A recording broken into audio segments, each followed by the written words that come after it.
कोई आपराधिक घटना हो जाए, जैसा कि हमें भीलवाड़ा में देखने को मिला, एक बच्ची के साथ जो वारदात की गई, या कहीं कोई सड़क पर किसी बात पर विवाद हो जाना, इनका सांप्रदायिक रूप ले लेना और इनकी तीव्रता और फ्रीक्वेंसी लगातार बढ़ती जा रही है देश में वारदातों की। ये है चिंताजनक बात, बेहद चिंताजनक है। और हमारे दोनों मित्रों ने दुखद और शर्मनाक बताया। मैं इसमें 2 शब्द और जोड़ूंगा। दुखद भी है, शर्मनाक भी है दोनों घटनाएं, और निंदनीय भी है और दंडनीय भी है। क्योंकि पहली घटना अगर बात करें तो जाहिर है, बहुत अच्छी तरीके से हर्षवर्धन जी ने कहा कि कैसे मोहम्मद शमी की मां के साथ विराट कोहली, वो एक असली हिंदुस्तान की तस्वीर थी। और अगर कल पूरा देश खुशी में घूम रहा था, मऊ में दुखद घटना हुई, लेकिन ऐसी भी तमाम तस्वीरें आपको मिलेंगी जहां हो सकता है कि तमाम मुसलमानों हिंदुओं ने मिलकर जश्न मनाया हो, लखनऊ में और तमाम जगहों पर। लेकिन दिक्कत क्या है कि हम उन तस्वीरों को नहीं दिखाते। वो तस्वीरें भी दिखानी चाहिए कि इस देश में, लेकिन जब ऐसी दुखद तस्वीर आ जाती है तो वो प्रमुखता से आ जाती है, और वो घटना जो है एक प्रमुख घटना बन जाती है।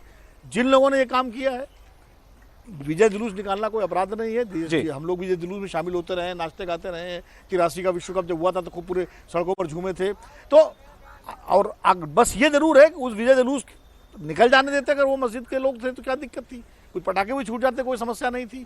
हाँ, कोई अगर आपके रिपोर्टर या कोई अगर ऐसी बात बताएं कि कोई ऐसी बात हुई हो जो उनको असहनीय लगी हो, तो भी पथराव करना या गाड़ियां चलाना ये कोई किसी तरह से स्वीकार्य नहीं होना चाहिए, नंबर 1। और प्रशासन और सरकार भी वहाँ भारतीय जनता पार्टी की है। कोई ये भी नहीं है कि कांग्रेस सरकार है, राजस्थान में दोनों राजस्थान, कोई ये भी नहीं है कि कांग्रेस सरकार है तो आप तुष्टिकरण वाला आप लगा दें।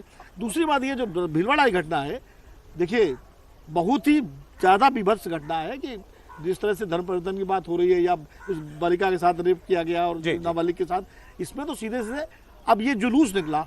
अब जुलूस निकालने की जरूरत तब पड़ती है जब पुलिस कार्रवाई न करे। अगर पुलिस ने लोगों को गिरफ्तार करके और कानूनी तहत जेल भेज दिया है तो जुलूस की क्या जरूरत है? यानी इसका मतलब फिर कार्रवाई के बाद जो है उस पर राजनीति की जा रही है इस तरह घटनाओं पर। अगर कार्रवाई नहीं हुई है तो जनता निकलती है, दबाव डालती है, प्रेशर डालती है, कार्रवाई करे। सरोज जी के 64 साल बाद देखिए, रमजान शुक्रवार के दिन होली और रमजान साथ साथ आ रहे। अब उस दिन बड़ी एक समस्या है कि उस दिन अगर होली अगर खेलेंगे, हिंदू समाज के लोग खेलेंगे, तो उस दिन कैसा रिएक्शन होगा, प्रशासन को देखना पड़ेगा। तो शुक्रवार के दिन रमजान भी और होली भी है। अब सर वो तो खैर पहले भी आ चुका है, ये 64 साल बाद होता रहा होगा, लेकिन पहले भी आ चुका है। सही है कि अब ऐसी घटनाएं होती हैं तो प्रशासन को और सतर्क होना पड़ता है। और मुझे रमजान वाली बात में लखनऊ के फिरंगी बहल ने और तमाम मौलाना ने कहा कि हम 2 बजे के बाद नमाज पढ़ेंगे। मैं जरा सर अब कुछ राजनीतिक खबरों की तरफ बढ़ता हूँ। बिहार से अब एक अपडेट है। दरअसल खबर यह है कि तेजस्वी यादव वो आज कुछ नाराज हो गए। और उनकी नाराजगी इस बात पर है कि मीडिया उनसे बार बार जाकर एक ही सवाल पूछता है, नीतीश जी अगर आपकी ओर आएंगे तो आप क्या उनके साथ हाथ मिला लेंगे? बार बार यही सवाल होता है। अरे प्रॉब्लम ये है कि मीडिया पूछती है, कहीं से कोई हवा दे देता है इस बात को, तो लोग तेजस्वी से पूछ लेते हैं।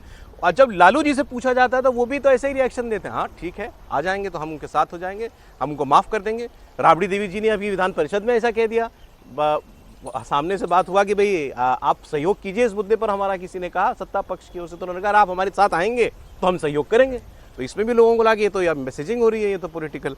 अब यही बात तेजस्वी से फिर पूछ ली गई तो वो इस बार कुछ ज्यादा नाराज हो गए। उन्होंने कहा ये सब आप बकवास बातें करते हैं, फालतू बातें करना बंद कीजिए, कोई नहीं आएंगे, हमेशा के लिए शट, दरवाजा बंद है। और ये तक कह दिया उसके बाद उन्होंने कि इस मुद्दे पर बात करने के लिए केवल 2 ही लोग आधिकारिक तौर पर कह सकते हैं, मैं और लालू जी। मतलब अपनी माता जी को भी उन्होंने उसमें इंक्लूड नहीं किया। हम और लालू जी बोलेंगे, वही ऑफिशियल बयान है। और लालू जी तो बोल चुके हैं, खैर अब ये तो नहीं कह सकते ना कि लालू जी भी नहीं है इसमें, मैं ही हूँ जो बोलूंगा। फैक्ट भले ही ये हो, लेकिन मसला तो यही है ना। अब अगर उन्होंने कह दिया कि वो और लालू जी बोल सकते हैं तो लालू जी ने तो बोल दिया था, तो 50-50 का मामला हो गया। तो पत्रकार क्या करें? और एक मतलब इससे सीधे नहीं, लेकिन वो देसी कहावत है ना कि धोबी से हारे गदहवा के पीटे।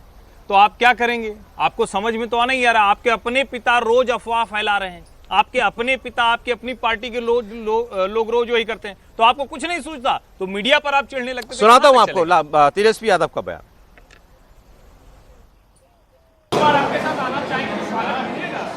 फालतू का बात यहाँ मत कीजिए, सीधे चुनाव होगा।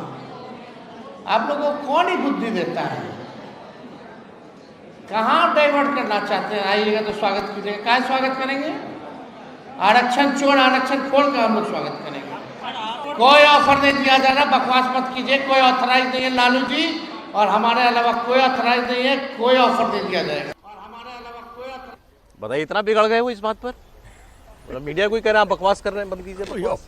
नहीं तो लालू जी से बात हो गई है क्या उनकी कि भाई लालू जी ने क्या कहा है? क्योंकि लालू जी अभी उसी बात पर चल रहे हैं कि नीतीश जी यदि आएंगे तो आ जाएंगे, और वो अनुभव भी रहा है पुराना। लालू जी और नीतीश जी का तो बहुत ज़माने से कॉलेज लेवल से, कॉलेज के स्तर से उनके साथ रिश्ता रहा है। लेकिन तेजस्वी जी को लगता है कि इससे कहीं उनका जो चुनावी गणित है उसमें कोई गड़बड़ ना हो, कोई कन्फ्यूजन ना हो, इसलिए। और वो लालू जी को तो ऐसे जवाब नहीं दे सकते ना